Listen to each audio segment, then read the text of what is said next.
China and India are both ancient civilizations, major developing countries, and important members of the Global South. We are both at a crucial phase in our respective modernization endeavors. It best serves the fundamental interests of our two countries and two peoples, for both sides to keep to the trend of history and the right direction of our bilateral relations. It's important for both sides to have more communication and cooperation, properly handle our differences and disagreements, and to facilitate each other's pursuit of development aspirations. It's also important for both sides to shoulder our international responsibility, set an example for boosting the strength and unity of the developing countries, and to contribute to promoting multipolarization and democracy in international relations. 我愿同总理先生就两国关系和共同关心的问题交换意见。 Mr. Prime Minister, I'm prepared to exchange views with Your Excellency on our bilateral relationship and issues of mutual interest. Excellency, आपसे मिलकर खुशी है और जैसा आपने कहा 5 साल के बाद हमारी ये फॉर्मल मीटिंग हो रही है। हमारा मानना है कि भारत और चीन के संबंधों का महत्व केवल हमारे लोगों के लिए ही नहीं, लेकिन वैश्विक शांति, स्थिरता और प्रगति के लिए भी हमारे संबंध बहुत अहम है। एक्सेलेंसी, सीमा पार पिछले 4 वर्षों में उत्पन्न हुए मुद्दों पर बनी सहमति का हम स्वागत करते हैं। सीमा पर शांति और स्थिरता बनाए रखना हमारी प्राथमिकता रहनी चाहिए। म्यूचुअल ट्रस्ट, म्यूचुअल रिस्पेक्ट और म्यूचुअल सेंसिटिविटी हमारे संबंधों का आधार बने रहना चाहिए। आज इन सभी विषयों पर बात करने का अवसर मिला है। मुझे विश्वास है कि हम खुले मन से बातचीत करेंगे और हमारी चर्चा कंस्ट्रक्टिव होगी। धन्यवाद। All right, both leaders, in fact, addressing, their opening statements, being aired over there, where the opening comments, of course, Chinese President Xi Jinping urging China and India to facilitate each other's pursuit of development aspirations. And in fact, both countries should strengthen communication and cooperation and properly manage differences and disagreements. Let me go across to my colleague Rishabh, who's joining us. Rishabh, very significant, those opening remarks at the bilateral meeting that lasted 50 minutes, where China has urged that both countries should amicably resolve their differences and disagreements and properly manage them with communication and cooperation. The Prime Minister too, of course, giving his opening remarks about the talks being constructive as well. Well, definitely, both the leaders spoke about talks being constructive, and both the leaders showed their interest and happiness about sitting together. For almost last 5 years, there have been standoff, and now the leaders have met. While the China handout has come out, and it says that Xi Jinping, the president of China, talked about the pursuit of development aspirations as well as cooperation. Since morning, we have been talking about what could be the agenda of this meeting when both the leaders meet, and we have been talking that how mutual development and confidence-building measures would be high on priority, and that's what the Chinese handout also talks about, that both the countries want confidence-building measures to be taken seriously. Also on priority would be ironing out all the issues peacefully and be it in Western sector or in the Eastern sector. Do stay on with us for the benefit of our viewers who've just joined us. Let's listen in once again to the opening statements which really set the pace from here onwards of India and China's bilateral. Remember, it does seem that after India dug in its heels, watch how now the dragon, China, is talking about peace and stability after 5 years of aggression. Watch this. Mr. Prime Minister, it's my great pleasure to meet you in Kazan.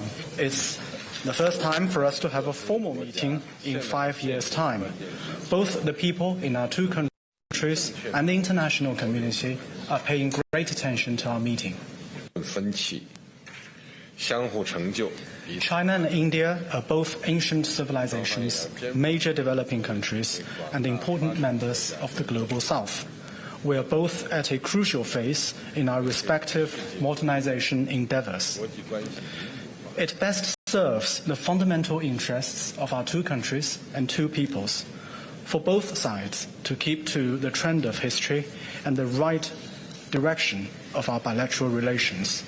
It's important for both sides to have more communication and cooperation, properly handle our differences and disagreements, and to facilitate each other's pursuit of development aspirations.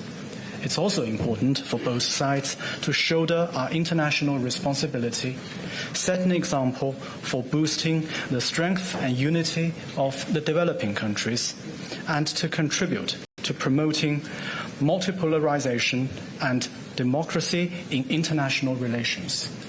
我愿同总理先生就两国关系和共同关心的问题交换意见。 Mr. Prime Minister, I'm prepared to exchange views with Your Excellency on our bilateral relationship and issues of mutual interest.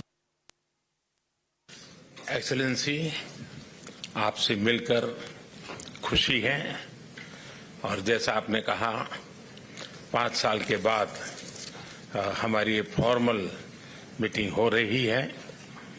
हमारा मानना है कि भारत और चीन के संबंधों का महत्व केवल हमारे लोगों के लिए ही नहीं, लेकिन वैश्विक शांति, स्थिरता और प्रगति के लिए भी हमारे संबंध बहुत अहम है। एक्सेलेंसी, सीमा पार पिछले 4 वर्षों में उत्पन्न हुए मुद्दों पर बनी सहमति का हम स्वागत करते हैं। सीमा पर शांति और स्थिरता बनाए रखना हमारी प्राथमिकता रहनी चाहिए। म्यूचुअल ट्रस्ट, म्यूचुअल रिस्पेक्ट और म्यूचुअल सेंसिटिविटी हमारे संबंधों का आधार बने रहना चाहिए। आज इन सभी विषयों पर बात करने का अवसर मिला है। मुझे विश्वास है कि हम खुले मन से बातचीत करेंगे और हमारी चर्चा कंस्ट्रक्टिव होगी। धन्यवाद। So let me go across to Rishabh. Rishabh, you've been putting a perspective into it. What are the indications, the body language and the words? It's important for us to look at the words as well of the two leaders. The fact that she no longer, and this is after years of China's aggressive stance at the borders, today is coming out and talking about strengthening communications, talking about facilitating each other's pursuit of developmental aspirations. But before I come to you, MEA is holding a press conference. Let's listen in. Russia, Ambassador Vinay Kumar joining us on the dais, as also Shri Abhishek Singh, who looks after multi-economic relations in the Ministry of External Affairs. I would also like to tell all of you that the language for this briefing is only English and Hindi, so please bear with us. With that, I invite the Foreign Secretary to make his remarks. Over to you, sir. Thank you, Randeep. Good afternoon, friends. I have the opportunity to brief you on the Prime Minister's main bilateral engagement today on the sidelines of the 16th BRICS Summit. My colleague, Secretary Economic Relations in the Ministry of External Affairs, Mr. Damu Ravi, who is also our Sherpa for BRICS, will make some comments with regard to the BRICS engagements. But let me say a few words about the Prime Minister's meeting with His Excellency President Xi Jinping, the President of the People's Republic of China. We have also put out a press release which should be available very shortly on the website of the Ministry of External Affairs if it is not there already. So as you all know, earlier today, in fact just a short while ago, Prime Minister Modi met with President Xi Jinping on the sidelines of the 16th BRICS summit. This was their first proper bilateral meeting at delegation level in nearly 5 years, the last one being on the sidelines of the BRICS summit in Brasilia in 2019. So let me just flag some points made by the two leaders during their meeting. This meeting happened, as you are all aware, close on the heels of the disengagement and patrolling agreement and the resolution of issues that had arisen in the India-China border areas in 2020. Naturally, the two leaders welcomed the agreement reached between the two sides through sustained dialogue over the last several weeks in diplomatic as well as military channels. Prime Minister Modi underscored the importance of not allowing differences on boundary-related matters to disturb peace and tranquility on our borders. And in this context, the two leaders noted that the special representatives on the India-China boundary question have a critical role to play in the resolution of the boundary question and for the maintenance of peace and tranquility in the border areas. Accordingly, they instructed the special representatives to meet at an early date and to continue their efforts in this regard.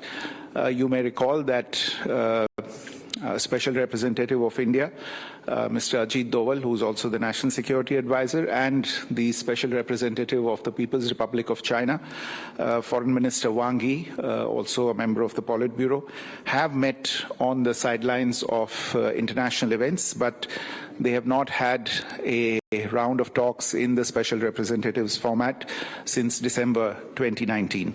So following today's meeting, we hope to schedule the next round of the SR's talks at an appropriate date. The two leaders also reviewed the state of bilateral relations from a strategic and long-term perspective. They were of the view that stable bilateral relations between India and China, the two largest nations on earth, will have a positive impact on regional and global peace and prosperity. And both of them stressed that with maturity and wisdom, and by showing mutual respect for each other's sensitivities, interests, concerns, and aspirations, the two countries can have a peaceful, stable, and beneficial bilateral relationship. As we have maintained during the last 4 years, the restoration of peace and tranquility in the border areas will create space for returning us towards the path of normalization of our bilateral relations. Officials will now take the next steps to discuss enhancing strategic communication and stabilizing bilateral relations by utilizing the relevant official bilateral dialogue mechanisms, including at the level of our respective foreign ministers. The two leaders also briefly reviewed regional and international developments of mutual concern and interest. They agreed to maintain close communication in this regard. Naturally, they also had a very productive exchange on BRICS and the potential for India and China to enhance cooperation on this particular platform. And in closing, Prime Minister Modi also assured India's full support to China's SCO presidency next year in 2025. Let me stop there and request my colleague, our Sherpa for BRICS, to make a few remarks. Thank you. Good afternoon, friends. I'll be very brief in the interest of the time. But let me just focus on the Honorable Prime Minister's visit to Kazan for the 16th BRICS Summit, which was at the invitation of President Putin. The theme of the BRICS summit, as you all know, that strengthening multilateralism for just global development and security. Today, there have been two sessions in which Prime Minister participated. One is a closed plenary session, and the second one is open plenary session. Open plenary session included also representatives of businesses of all the member countries, as well as the financial institution representatives in the open session. At the end of the open session, the leaders adopted the Kazan Declaration, and the declaration captures the various elements and diverse elements discussed by the leaders during these sessions. It recognizes the reform for the UN and multilateral institutions. In particular, it recognizes the Johannesburg Declaration and reaffirmed the support for member countries' aspiration to be permanent members of the UN Security Council. Cooperation in the financial sector was another element, which also included elements like payment settlements in national currencies. And climate change was another area of interest for all the leaders. There was a lot of views expressed, and also combating terrorism. Prime Minister, in his remarks, clearly brought out the importance of people-centric BRICS cooperation. That was his emphasis, and the fact that the leaders have agreed to